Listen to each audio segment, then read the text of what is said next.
Bonjour et bienvenue dans cette vidéo parfum. On va parler de 3 parfums verts aujourd'hui. Et sélection 3 parfums sympathiques, relativement faciles à trouver, tous disponibles, qui couvrent des époques assez différentes, et que j'aime beaucoup porter et qui sont faciles à porter et qui peuvent plaire facilement aux gens qui sont susceptibles de les porter. Et puis aux gens autour de vous, si jamais ça vous intéresse, c'est des parfums qui sont plutôt des parfums à compliment, des parfums sympathiques, des parfums que les gens vont apprécier. Et même si on ne cherche pas forcément le compliment, ça fait du bien aussi de savoir qu'on n'indispose pas nécessairement l'entourage et qu'il aime bien ce qu'on porte. Parfois on aime bien indisposer aussi. Le premier, c'est l'eau de campagne de Sisley. Alors l'eau de campagne, c'est les 70s et c'est vraiment un parfum typique, c'est-à-dire c'est une structure au chypré, on verra, on développera un peu plus, et surtout, alors c'est une décennie que j'ai connue, je suis né pendant cette décennie, faut pas non plus... Et ça colle tellement bien au fantasme de retour à la nature qu'on avait que c'est... voilà, je trouve qu'il est en totale adéquation avec ce moment-là.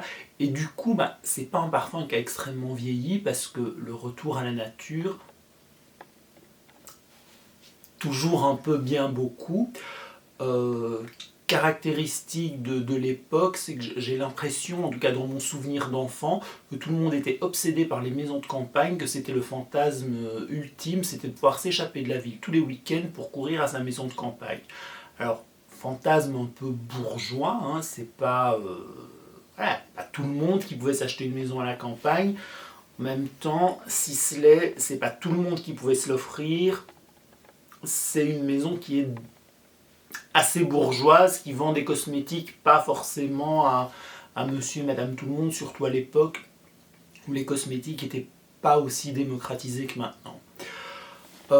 Caractéristiques, des notes vertes dès le départ, la note cause de petits pois, prairie, gazon est très présente. Et effectivement, elle nous place dans un univers qui est directement celui du potager, qui est l'univers du parfum, avec en arrière-plan effectivement de la prairie, des herbes, etc. Mais c'est vraiment la promenade au potager. Alors oui, il y a les petits pois, et puis surtout, il y a la note principale qui domine le parfum, qui est présente du début à la fin, une note de feuilles de tomate qui est très originale à l'époque.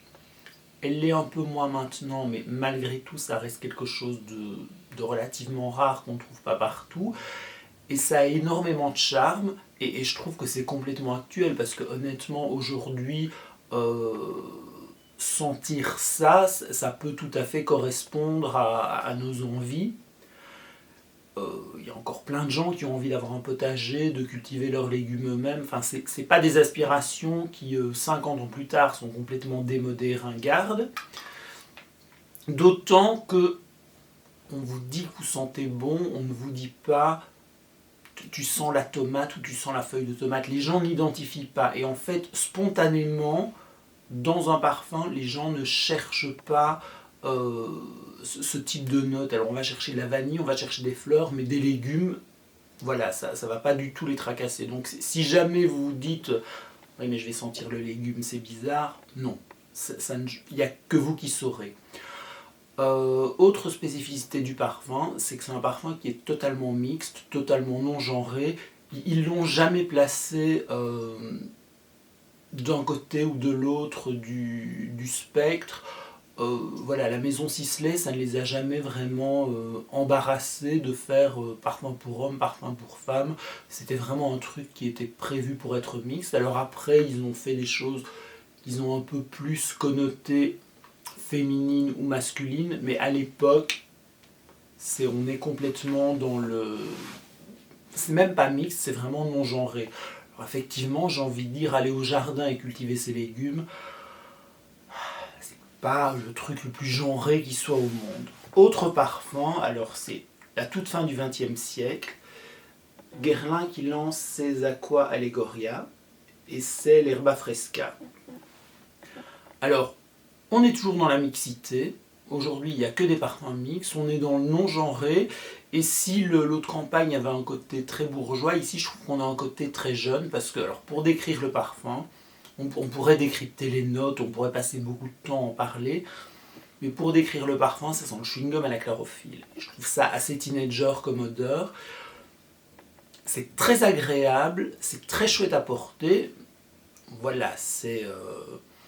Mais curieusement, c'est pas si alimentaire que ça. Et quand on se dit que c'est un parfum qui sent la menthe, en fait c'est très réussi.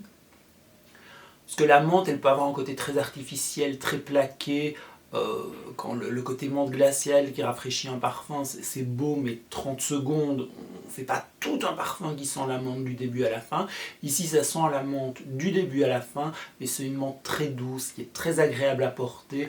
Alors au départ, il y a un peu de citron, dedans, il y a un peu des notes de thé vert aussi, il y a quelques nuances fleuries, un côté effectivement un peu herbe. Vu le nom Herba Fresca, c'est un peu indispensable. Mais voilà, je trouve que c'est, si on a envie de jouer la pub Hollywood Chewing Gum, on se sent bien. C'est très vieux, c'est beaucoup plus vieux que le parfum, mais voilà, c'est le parfum porté. Je trouve que, alors, autant l'autre campagne, je le trouve bien toute l'année, autant Herba Fresca, honnêtement, pour moi, c'est vraiment un parfum d'été, un parfum doux, qui a une bonne tenue, qui est très agréable. C'est pas un parfum que j'aurais envie de porter en hiver. Et autant l'autre campagne, pour moi, ça pourrait être le parfum d'une vie, autant Herba Fresca, c'est vrai que c'est un petit plaisir qu'on se fait le temps d'un week-end, le temps d'une vacance. Une vacance, le temps des vacances, ça sonne quand même mieux. C'est pas forcément un parfum qu'on va porter du premier au dernier jour de l'an. Voilà, c'est un parfum sport, c'est un parfum sympa, c'est un parfum qui est très chouette. Et c'est un des rares de la gamme qui n'est pas sorti, revenu, qui n'a pas fait d'aller-retour. Je pense qu'il a un succès relativement constant. Et je comprends parce que je trouve que dans le registre eau fraîche, il a vraiment un côté original, il a une place à part. C'est un très chouette parfum à découvrir si on veut sentir le frais. Voilà, pour l'été pour certains, moi je le trouve bien en été, mais je pense qu'il peut aussi passer au printemps sans problème. Si on veut sentir le frais, ou on n'a pas envie de tomber dans le citronné, c'est sympa et ça change un peu des Hesperides. J'aime beaucoup les Hesperides, c'est pas ça, enfin il n'y a pas du tout de problème avec, mais c'est un petit peu plus banal. Là, on a un peu d'originalité et pareil, pour la mixité, franchement la menthe. Est-ce qu'il y en a parmi vous qui trouvent ça masculin ou féminin? Moi, pas du tout. Troisième parfum, alors j'avoue, autant les deux autres, dans la première parfumerie venue, vous allez les trouver. Là, on passe dans la niche avec un parfum d'Anatole Le Breton qui s'appelle Eau de Merzin. C'est beaucoup plus difficile à trouver. Je vous mettrai l'adresse du site où vous pouvez commander des échantillons et où vous pouvez trouver la liste des parfumeries où les parfums sont disponibles, où vous pouvez les sentir. C'est pas beaucoup. Ça, c'est un peu le bémol de la parfumerie de niche, c'est que quand c'est vraiment de la niche très niche, c'est difficile à trouver. Et c'est un parfum que j'aime beaucoup, que je trouve extrêmement réussi et qui pour le coup est facile à porter parce qu'il est vraiment agréable et c'est des notes plaisantes et qui n'ont rien de choquant et qui ne vont pas vous prendre à rebrousse-poil. Par contre, c'est des notes très originales. Alors, c'est un parfum, si le parfumeur s'appelle Le Breton, c'est un pseudo, c'est parce qu'il vient de Bretagne, ça s'appelle Eau de Merzin, donc clairement on est dans la référence bretonne. C'est un hommage et c'est pas la Bretagne bord de mer, on est vraiment à l'intérieur des terres et il y a de l'eau, il y a un petit ruisseau à proximité et on est dans la nature au printemps. C'est pas encore la saison des fleurs. Il y a des herbes, il y a surtout je trouve une note de foin qui est pas mal présente. Et alors je dirais pas qu'il y a des fleurs pas loin, mais c'est un foin qui a des notes un peu très douces, très rondes, qui évoquent un peu le mimosa, qui évoquent un peu l'aubépine, qui évoquent un peu, qui sont un petit peu vanillés, mais on est vraiment dans cet univers végétal. Avec les herbes, à peine quelques feuilles de violette qu'on sent dans le lointain. Et je trouve que c'est un parfum très pastel, très doux, très aquarelle, Et pour moi, c'est un parfum, alors complètement mixte, mais qui est encore plus jeune que la menthe, parce que je trouve que c'est un parfum qui est très innocent et qui sent un peu l'enfance. Alors pour le coup, voilà, moi qui avais dit dans la vidéo précédente, bah non, le vert, ça va pas sentir l'enfant, les souvenirs d'enfance et le temps passé dans les jardins. Là, on est un peu dedans et je trouve que voilà, c'est pour ça que c'est original, parce que c'est un parfum bonne surprise, qui est très original, mais alors qui pour le coup est vraiment facile à aimer et à plaire. D'autant que c'est pas un parfum qui a une diffusion envahissante, il tient très bien, mais il est pas hyper présent et il est vraiment très chouette à porter. Donc voilà, c'était les trois verres du jour. On se retrouvera encore avec des verres une prochaine fois.